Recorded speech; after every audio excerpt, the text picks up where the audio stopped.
कितना असहाय और बेचारा बना दिया था।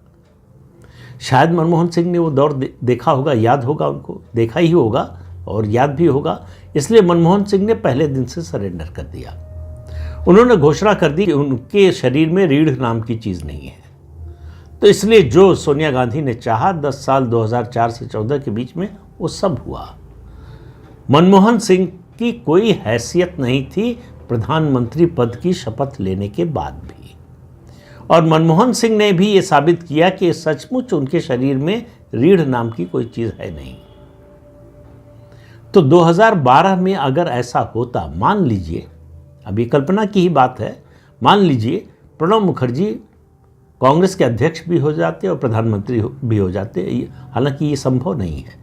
सोनिया गांधी को डर था प्रणब मुखर्जी से, इसीलिए 2004 में प्रधानमंत्री नहीं बनने दिया। तो अगर मणिशंकर अय्यर जो बात कह रहे हैं, मैं तो कह रहा हूँ अगर 2004 में प्रणब मुखर्जी को प्रधानमंत्री और कांग्रेस अध्यक्ष दोनों बनाया गया होता तो शायद कांग्रेस की स्थिति दूसरी होती।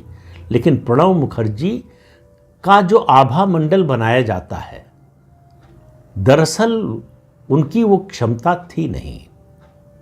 वो एक औद्योगिक घराने से इस कदर जुड़े हुए थे कि उस औद्योगिक घराने के लिए वो कुछ भी कर सकते थे, और उस औद्योगिक घराने का गांधी परिवार से क्या संबंध था और अब भी है, ये सबको पता है।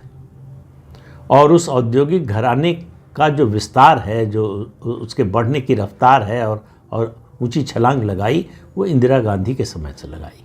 उस औद्योगिक घराने के खिलाफ जरा सा भी हिम्मत दिखाने पर क्या होता है, ये उसका उदाहरण तो सबसे बड़ा मणिशंकर अय्यर ही है। पेट्रोलियम मिनिस्टर थे पहले कार्यकाल में मनमोहन सिंह के। उस कंपनी के पक्ष में फैसला नहीं लिया, इसलिए उनको मंत्री पद से हाथ धोना पड़ा। तो ऐसे व्यक्ति को पेट्रोलियम मिनिस्टर बनाया गया जो उस कंपनी के पक्ष में फैसला ले सके आंख बंद करके, जिनका नाम था मुरली देवड़ा।